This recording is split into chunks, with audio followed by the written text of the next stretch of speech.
Good morning, everyone. My name is Bob Jacobson. I'm the Commissioner of Public Safety, and thank you for coming here today. It's our honor to be able to give some updates on the fires that have been going on for several weeks in northeastern Minnesota. We thought it was timely and appropriate to do that. I also want to just again note our thanks, number one, to those responders who've been out there for the last several weeks continuing to fight these fires, making sure that they're there protecting Minnesotans and all of those out there who have suffered from this. I also want to make sure and note too to the families and those who've been impacted. Again, our hearts go out to all of you who have been through this. What I have seen is some great resilience from those who have suffered losses in these fires, from those neighbors, those community members who have come together to support those who have suffered those losses. Governor and I had an opportunity, along with others, to visit, including Hugo's Bar in Brimson, just to have an opportunity to speak to a number of people who were there, including the bar owners and including the community who were coming together at that spot, again, to support others who are going through this, this tragedy. So with that, I'm going to turn it over to our Governor, Tim Walz, to begin our presentations. Governor? Thank you, Commissioner, and good morning, everyone. Thank you for taking some time. It's been a couple weeks now that this firefight has gone on with the three major fires, but as we noted, we've had, I think the Commissioner will update us, nearly 1,000 fires this fire season, some of them ranging from a few acres to the ones we're talking about here that burn tens of thousands of acres. I, too, want to express my sincere thanks to all of the coordination from the local firefighters who were on the scene, emergency responders, neighbors, as we heard, folks that just came out to help, and all of Minnesotans who donated to make life a little bit easier for some folks who basically lost everything they had. The good news in all of this is no loss of life and no significant injury, and that is a testament to the professionalism, the coordination, and of course state to federal, and you're going to hear from some of those how those coordinations are going. There were hundreds of individuals involved in this firefight. We had equipment from our air to many pieces on the ground making this happen, and I think for many of us, we gave a brief on this a couple weeks ago. People went to Memorial Day weekend, they read in the paper where it's at, keeping in mind that every day there's folks out there fighting these things, and it was touch and go for some of our communities of protecting them as the winds were high, humidity was low, temperatures were high. So at this point in time, you're going to hear from this that those three fires collectively are about 80% contained. They're bringing them back in. But that took a lot of resources. It took a lot of human resources. We've got folks that are pretty fatigued and pretty tired. And I think one of the reasons for coming here today is to note that you're going to hear from the National Weather Service. We're moving into some pretty hot, dry conditions coming up. Conditions are ripe for these things to take off again, or new fires to happen. And so just going to remind folks, personally, and the things that we can contain, if you're putting out a fire, if you're no open burning, some of those types of things, keep a close eye on this, and of course pay close attention to when we're putting out warnings. Put close attention. Well, we hope we don't have to have evacuation orders, but what we learned in these fires was how very quickly these moved and lives were saved because people did cooperate and were able to get out of the areas. So you're going to know that the recovery effort is now what's next, and I know that's on the minds, and I'll express what Commissioner Jacobson said was to the folks who lost everything. The state is going to be there. We're going to be coordinating, as we already have, with our federal partners to make sure that the recovery effort, both from the personal side of the losses that were in this and to the public infrastructure that was damaged, making sure you've got the energy companies out there replacing poles and the things that we need to do on some of these bridges. So this recovery effort now starts. We've been gathering some of that. They've been ready to do some of this, but it's going to be simultaneous. There are going to be more of these over the summer. The key here is to keep them as minimal as we can, to get on top of them as quickly as we can, and to make sure that we don't exhaust all of our human and equipment resources over a long summer of firefight. So grateful to all of that, grateful that there's no loss of life. Glad to report that the three big fires are pretty much getting contained and finalized, but they will not be the last of this summer. With that, I'll turn it over to DNR Commissioner Stroman. Thank you, Governor. I'm Sarah Stroman, Commissioner at the Minnesota Department of Natural Resources, and I'm really pleased to be here to provide this update that crews have made really excellent progress on containing those three larger fires in St. Louis County, as well as other fires across the state. Our latest numbers in St. Louis County show that the Mungershaw fire is currently at 1,259 acres and 95% contained. The Camp House fire is currently at 12,071 acres and 98% contained. And the Jenkins Creek fire is currently at 16,089 acres and 95% contained. Crews on all three fires are continuing to work very hard. They are monitoring those control lines and mopping up hot spots. My colleague Mike Warnke will have more details on that for you shortly. But I think it's important to note that this status update really demonstrates that Minnesota, our response system works, and that our emergency responders work well together across levels of government to protect life and property and our natural resources. I think it also speaks, as the governor said, to the way that community members, Minnesotans, come together to weather these situations. I want to offer a sincere thanks to our DNR wildland firefighters, our partners in the Minnesota Incident Command System, the National Guard, as well as other state, local, and national partners, and of course, offer my sympathy and heartfelt condolences to those who have lost property. But I think it is incredible that we did not experience loss of life. We did not experience injuries, serious injuries on those fire lines.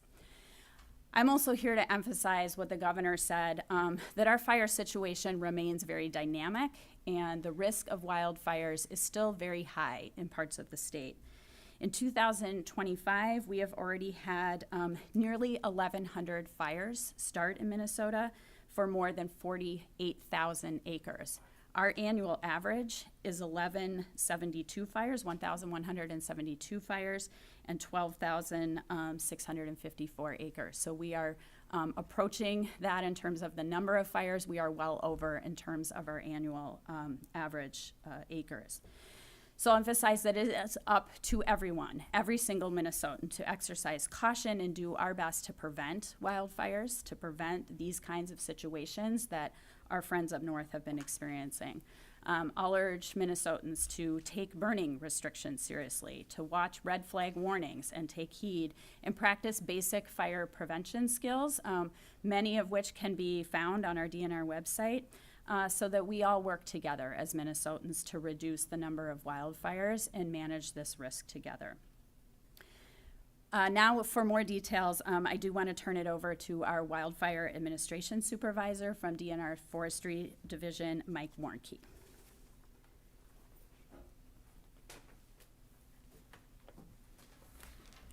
Good morning. As Commissioner Stroman mentioned, containment for the Camp House, Jenkins Creek, and Mungershaw fires is between 95 and 98% contained at this point in time. And that's a testament to all the hard work that everyone's put in so far. While containment is a key measure of our firefighting progress, it does not mean the fire is out. Work continues to find hot spots, flare-ups, patrol those fire lines, and continue to work towards 100% containment.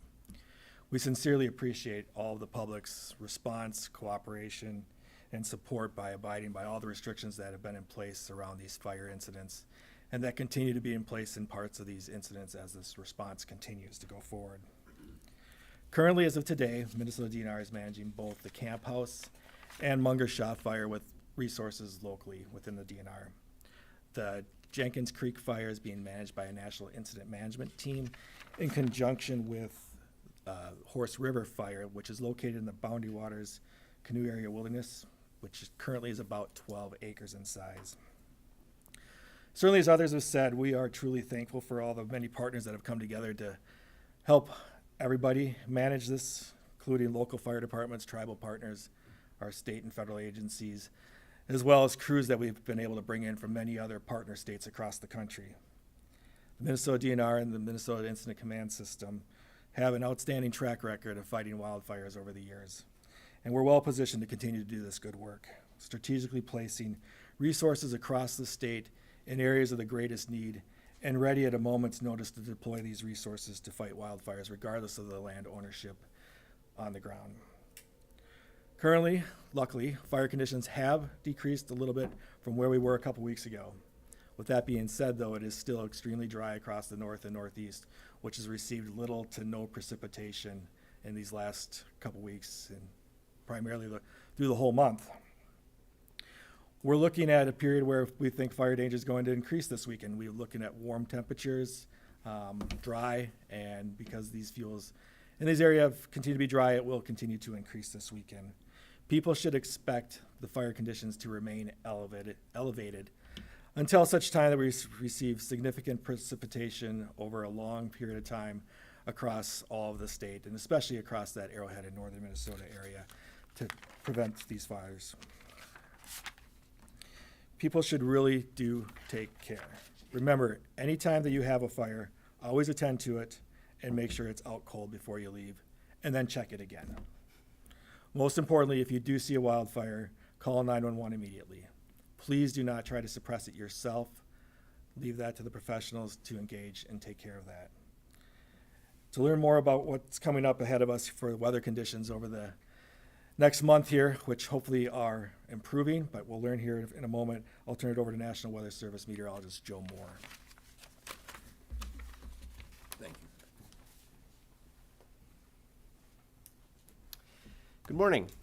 The National Weather Service defines critical fire weather conditions as those which are hot, dry, and windy. We have specific thresholds, but that's basically the main story, is that we look for conditions that are hot, very dry, and windy when wildfires can experience significant growth. In the coming days, we do see these conditions returning to most of Minnesota, and especially in the northern part of the state where we just have not had a lot of rainfall recently. In the past 7 days, we've had less than 1/10 of an inch for most of northeast Minnesota, and for the month, we're at about half of where we usually should be for the amount of rainfall. In the coming days, we're looking at hot and dry conditions with relative humidity values falling to 20 to 30% in northeast Minnesota. And while it's not going to be as windy as it was back in early to mid-May when we had the significant fire growth, it's still going to be hot and dry enough that we could see fires rapidly grow. And that's why the National Interagency Fire Center does have northern Minnesota in a moderate risk for that kind of brown color up there for significant wildfire growth. And that risk is in effect basically from today through Monday.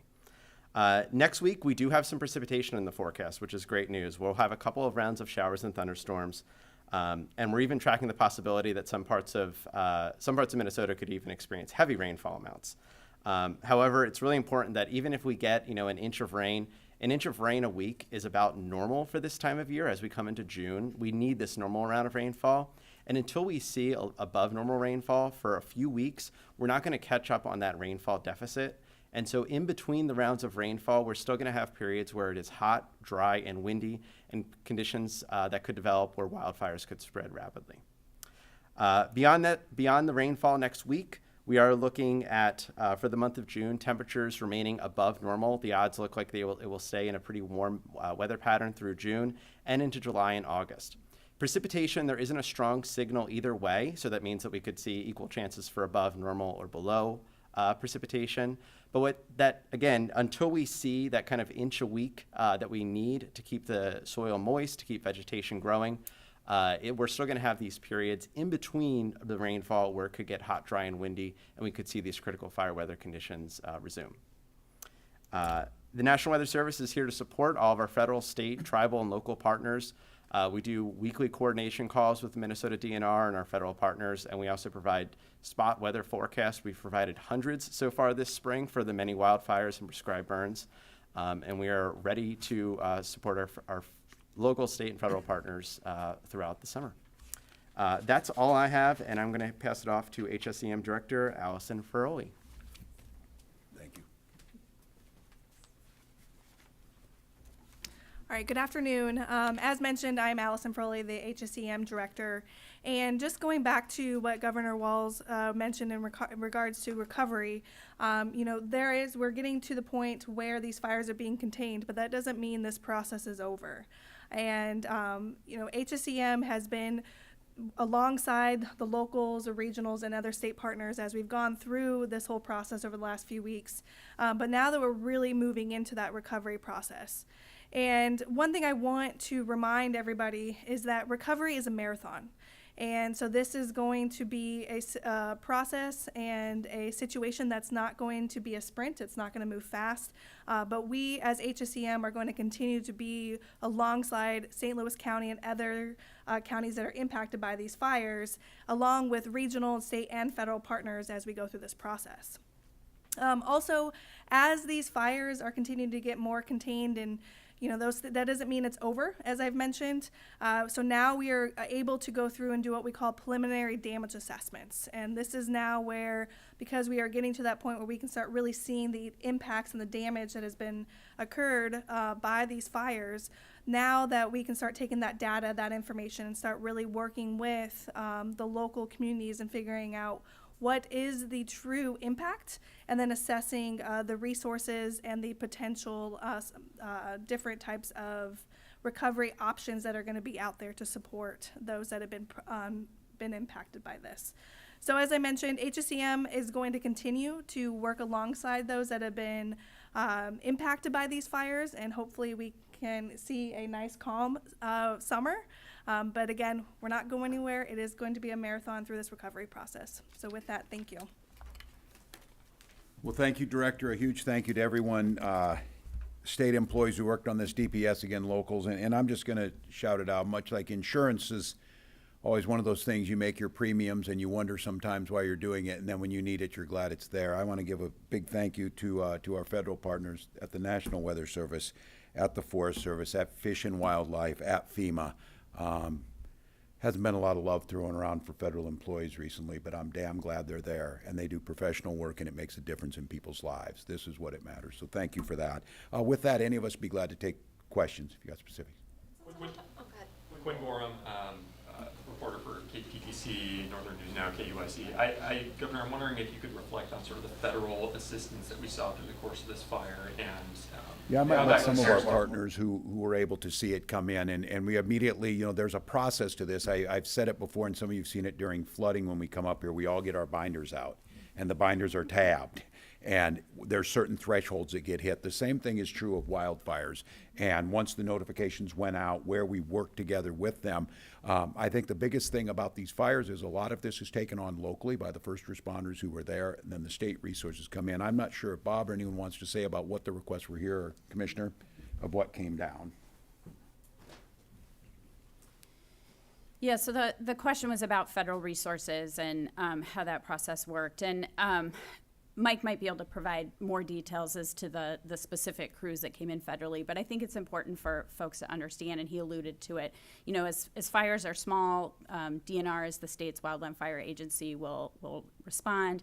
As things get bigger, we rely on that Minnesota Incident Command System, and then as things get bigger, we rely on a federal system. Wildland fire is a federal system to come through. So, we had folks from across the country come in to respond to this fire. That included folks from federal agencies that are part of that system. So as the governor said, U.S. Fish and Wildlife Service had crews there. U.S. Forest Service had their, Commissioner Jacobson mentioned, we were up on site in Two Harbors, and those federal agencies were certainly present and very active on the site. So that federal fire system and that mutual aid system is very much in place and worked very well and was critical in our success here. Any changes you guys noticed with the new administration in place from what we've seen with previous fires and federal assistance with those? No changes in this administration that I'm aware of in terms of our response to this fire, Mike. I don't know. Could someone speak? I was interested with what the governor said about making sure you're ready for like the long haul of this fire season, for staffing and resources. Are there specific things that you're like? Are you trying to hire more trained people to flex into different roles, or just telling people to prepare to work a lot this summer? Like, what are you doing for that? I think given the forecast, where it's expected at least to be warmer and drier, it's not unusual for us to be prepared. So what we're doing is just maintaining kind of our regular posture, continued coordination with the Weather Service, determining what resources we may need to bring into the state to augment our needs, whether it's aircraft or crews or engines from other states. We really all kind of can relate to sort of seeing the fires on the news and that in other states and sort of firefighters going there. That same system is supporting us here. So as we have needs, we're going to draw on that same body of resources out to pre-position them, have them in place based on whatever the elevated danger is. Is that something you've had to do in recent years, or would this be the first time in a while that you brought folks in from, like, I know Minnesota firefighters have gone to other states like California and things like It's that? fairly routine. It's not frequent, but routine. We did bring folks in from other states last fall to support some of our efforts, so it's not unusual. It's part of the regular response system that we have in place in partnership agreements. As far as precip goes, I mean, how much has recent rainfall helped with the mitigation of these fires? How might future rainfall help with the mitigation of these fires? Where might we be without the rainfall that we've seen over the last couple of weeks? The rainfalls that have fallen have been primarily across the southern 2/3 of the state. Really hasn't hit the border counties, and the Arrowhead has received very little to minimal. The effects of that rain has really not been there. As meteorologist Moore had said, we really need to be seeing about 1 inch a week to sort of maintain an even keel. We're not anywhere close to that. So until we get to that threshold, we're kind of running behind. And as we run behind, each of those weeks that are successive where we don't get that rain puts us in more of a urgent situation for elevated fire conditions to progress through the summer. Mike John Lawrenson from WCCO. When you talk about prevention and recovery, how likely is it to remove invasive plant species and things of that nature, vegetation going forward? Is that a daunting thing to take care of? Would that help mitigate these in the future? I mean, how realistic is that? When we're talking on a landscape level, in that, it's sort of, we certainly can't do things at the landscape, but every fire starts locally at one small spot. And so it's those individual actions that landowners and homeowners and campers, residents might take around their individual spot that it's fire safe, and whether they're removing invasives or whatever it may be, how they're deciding to mitigate it, to take care of it in a safe manner. And if they do decide to use fire, to make sure that it's allowed, there's not restricted, that they've got proper permissions, and that those fires are insured out. As far as, and kind of bounce off that question, as far as like ecology goes, a lot of these forests, I don't know if I'm using the word old growth properly here, but they rely on forest fires as sort of part of their forest ecosystem. I mean, what's the balance between allowing that to kind of take its place, but also protecting this from damaging property? I think that's a challenge for any of the natural resource agencies that manage, as to where do you draw the line. We always put life first, no matter what. So human life is always going to be our first intention to save and preserve in the life of firefighters. Then we'll look at sort of the resource involved, buildings, dwellings, residents, that sort of thing, and then get to the natural resource things. In terms of fire adapted ecosystems, yes, many of our northern forests have relied on fire to sort of look the way they look, and fire is and will be a natural part of those ecosystems. Many agencies do prescribe burning to sort of promote that, and it's somewhat of in a checkerboard fashion, that sort of thing. But as we look from an event perspective, there have been a number of events over the past 20-some years, certainly in the Arrowhead, that have definitely changed the trajectory of what those forest types are, going back to several large fires in the last decades and whatnot. So they're definitely being adapted by fire and being regenerated by fire. So it's one of those things that are a natural process, but when it involves life, we have to intervene aggressively. Mike, can I just add I just want to add a finer point on that, because I think this question about fire adapted forest ecosystems and wildfire response is a really good question. And I just want to be clear, like, to Mike's point, we separate those. Our goal would be to manage for ecosystem values, not in a wildfire event, but through prescribed fire, through harvest, through planned, ecosystem and forest management. Once we are in a wildfire situation and there's, we don't have the ability to control it, right? Our goal is on getting control, and then we are in life, property, and natural resources are at the bottom of that. And so those really are two separate goals. As Mike said, there may be some ecological results in changing the trajectory after a wildfire, but our management for those purposes is really separate from wildfire response. As an agency, we do both.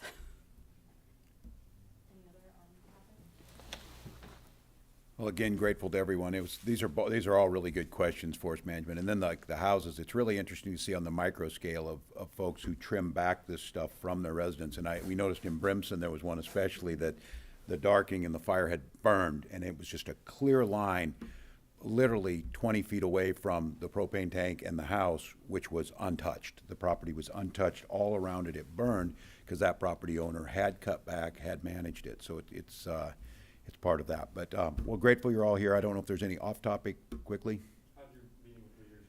Great. They're still doing it. Look, we're late in the process, we know, but I still say it's positive. It's moving forward. I think there was every reason to believe that we know that the end of May is still the target, and here we are. So I hope we have more news over the next few hours, but really productive. And the legislators are working hard. Yesterday, taxes was I think it always is the last one. and you also were optimistic that the rest of the work would get done by the end of the day. Did that end up happening? Really close. I think there's a few small issues that we had by 11 o'clock. I got my morning briefing on this, probably less than a handful of things spread out over 2 or 3 of the other areas. So they've worked really hard. They found compromise. Really unique situation. The House is, of course, in their tie. The House is coming with a unified Democratic-Republican position to the Senate that is not necessarily there. So it's kind of a unique dynamic in some cases. Republican and Democratic House members are in negotiations with mostly Democratic Senate members. And again, with that situation we're in, every single vote is potentially a veto. And because one member can say no and nothing happens. So there's some, I think, and as I said, in my couple decades of doing this, some of the most skillful work being done. And I think at the end of the day, a budget that serves Minnesota well, that's fiscally responsible, that's able to pass the most closely divided legislature we've ever seen and get it done before it has the impact. But I do note that by tomorrow night, our first set of layoff notices will need to go out according to contracts. That's to our nurses in our different agencies. That'll be followed by June 9th, where the rest of them would have to go out. And I just think there's so much uncertainty right now, we don't want to add any more to that. So hopefully by the end of today. The contracts, speaking of the contracts, MAPE, as you know, you're in the middle of contract negotiations with some of They the are labor in unions, negotiation. and MAPE is raising concerns about the proposed health changes to health insurance, big premium increases, big Those are all out-of-pocket things that'll be negotiated. increases. Can you respond to that and how they're No, going? in general? negotiations are ongoing. All those things will be discussed. I still continue to value this workforce. We continue to historically have provided some of the best contracts and the best benefits so that we can maintain that talent. Those negotiations are separate from this and ongoing. They're tied to it in that operating expenses are part of this budget. So first step here is for us to get this budget done, get it wrapped up, get the operating expenses, and then for the negotiators to continue on. Is the state budget situation then forcing your hand in terms of passing more costs to employees? No, not at this point. Those are negotiations that will have to happen once we get there. We haven't crossed it yet. Yeah, Governor, it's been 10 days since the actual session ended, but majority of these working group meetings have still been private. Do you think it's fair to the public that these are all happening behind closed doors? Yeah, well, I think the nature of negotiations, a lot of this stuff happens that way. That's not all been the case. A lot of the taxes has been forward. When you're in a situation like this, though, just like any negotiation, this has been true since the founding of the republic and the founding of the state. Some of these have to be done in such a way to build trust and to build the coalition. So I think folks are being appraised of where we're at. The universal document that we came to find some targets was pretty clear, and then they're getting them done. These things will be posted online prior to the calling of a special session, so there will be the discussion coming, and that special session is where those things will then be voted on and handled out. You're going to go to California and South Carolina, even if you're not done this weekend? I've got a Saturday. We'll be done. We won't be able to call the special session. The revisers will not be done. A lot of the work that will be done over the next few days is the work of just the professional staff of revising the bills. Those are done done by itself to get it. Those will come back to us. The goal is that at least at this point in time, hopefulness that those would come back early next week, and then the special session, then we'll cut a special session negotiation and deal.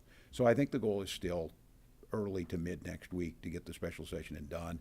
That will mean that those things need to be wrapped up pretty much today to get to the revisers. So my hope is that before we get to Saturday, this is in the hands of the revisers and it's their work. I was going to ask about timeline.